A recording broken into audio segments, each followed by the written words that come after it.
O que os advogados acham do processo judicial eletrônico? Então, a dificuldade atual que nós temos é toda vez que há alguma movimentação, alguma inovação, alguma atualização no PJE, nosso sistema eletrônico tem que ser adaptado para isso. E por vezes isso ocorre ou nas madrugadas ou num horário em que a gente não tem tempo hábil para poder adaptar o nosso sistema, para poder peticionar eletronicamente. É um sistema que trouxe uma evolução muito grande para o processo hoje, mas ele depende de uma tratativa um pouco melhor em relação ao acesso que o advogado tem, em relação à utilização do advogado. Então, a gente tem visto que alguns advogados, principalmente alguns mais antigos, eles têm uma dificuldade muito grande. Então, isso aí eu acho que precisa ter uma atenção muito grande do tribunal. Quando a gente tem só uma petição, sem muitos anexos, ele funciona razoavelmente bem. Agora, eu já tive experiências de ter vários anexos numa petição, quando eu chegando na metade ou mais para o fim, de cair o sistema e ter que começar tudo de novo. Então, isso é uma perda de tempo bastante grande, dificulta bastante a nossa atividade. Desde que foi criado pelo Conselho Nacional de Justiça, o PJE tem gerado grandes obstáculos aos advogados brasileiros. Um processo simples de peticionar tem dado muita dor de cabeça aos profissionais da área, que dependem do sistema para trabalhar. Se para os advogados que não têm limitações é difícil lidar com o processo judicial eletrônico, imagine a realidade vivida pelos profissionais com deficiência visual. De acordo com a OAB Nacional, existem hoje cerca de 2.000 advogados com deficiência visual, cegueira total ou baixa visão, inscritos no Cadastro Nacional da entidade. Mas o número é ainda maior, já que existem aqueles que adquiriram a deficiência e não atualizaram o cadastro. Cega há 7 anos por causa de um glaucoma, a advogada Débora Prates ficou impedida de trabalhar depois da implantação do sistema. Então, eu uso vários programas, vários leitores de tela, para que eu tenha a acessibilidade inteira, entre aspas, até onde os sites me propiciam. Porque, só para você imaginar, 5% só dos sites brasileiros tem a validação como sendo um site acessível. As pessoas acham assim, ué, mas por que ela quer agora peticionar em papel? Como é que será que os processos são em braille? Como é que ela consegue? Por que ela quer papel? Para ela não era melhor o virtual? Num certo ponto, claro, as pessoas estão certíssimas. Para nós, o bom mesmo é o virtual acessível.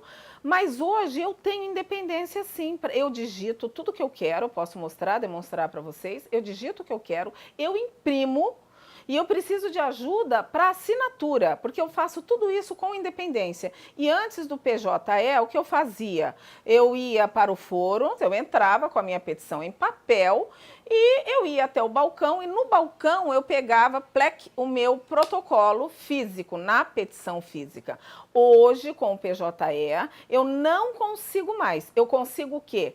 Eu chego a digitar, eu converto o arquivo em doc, mas quando eu preciso entrar no PJE para tocar os procedimentos para envio, preencher aqueles vários campos, cada formulário é de um jeito, é uma loucura. O meu leitor de telas, ele sobe, ele vai para o espaço, ele vai para qualquer lugar, porque ele não sabe para onde ir, porque o conteúdo não é codificado. Então, para a pessoa cega, o advogado cego em especial, nós somos banidos da profissão. Então, eu não tenho nenhuma independência, nenhuma.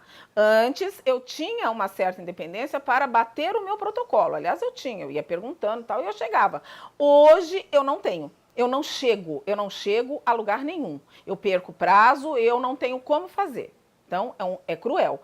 Tudo isso porque o software criado pelo CNJ não foi adaptado aos deficientes visuais e nem segue as normas internacionais de acessibilidade na web, situação que tem preocupado a Ordem dos Advogados do Brasil. O que nós não podemos aceitar é este assodamento para a implementação do processo judicial eletrônico sem que se possa garantir efetivamente a todos os advogados brasileiros, que são os verdadeiros representantes da cidadania, essa condição de não terem uma exclusão do processo judicial num determinado momento, seja por falta de estrutura no âmbito do da própria internet, seja por falta de estrutura no âmbito de uma falta de energia elétrica num determinado momento, e seja também pela própria certificação digital, que nós temos problema hoje, inclusive, com as empresas que certificam ou que dão a certificação digital aos advogados. O processo judicial eletrônico ele não pode e não deve servir como uma forma de exclusão da advocacia e, por via de consequência, da cidadania, e sim como uma forma de inclusão, e uma inclusão com maiores facilidades, o que não está acontecendo hoje. Nós estamos falando de acessibilidade, e isto tem que ser observado, notadamente, quando se fala de um processo judicial. Para mudar essa realidade, a advogada Débora Prats solicitou no início de 2014 ao CNJ que pudesse peticionar em papel, mas teve o pedido negado.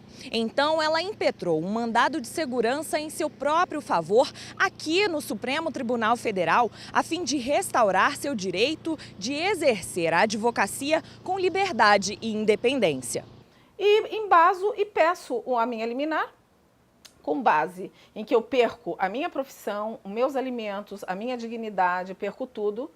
Estava num estado humilhante, vexatório, embaso a minha liminar, volto para o Rio e no dia seguinte eu protocolo essa ação de mandado de segurança e vai para o ministro Lewandowski, que estava em exercício, e ele então analisa e ver que realmente eu tinha sustentáculo, eu tinha argumentação plausível, constitucional, perto da convenção, e ele então defere provisoriamente, obviamente, foi a liminar, para que eu peticione conforme requeri, em meios físicos.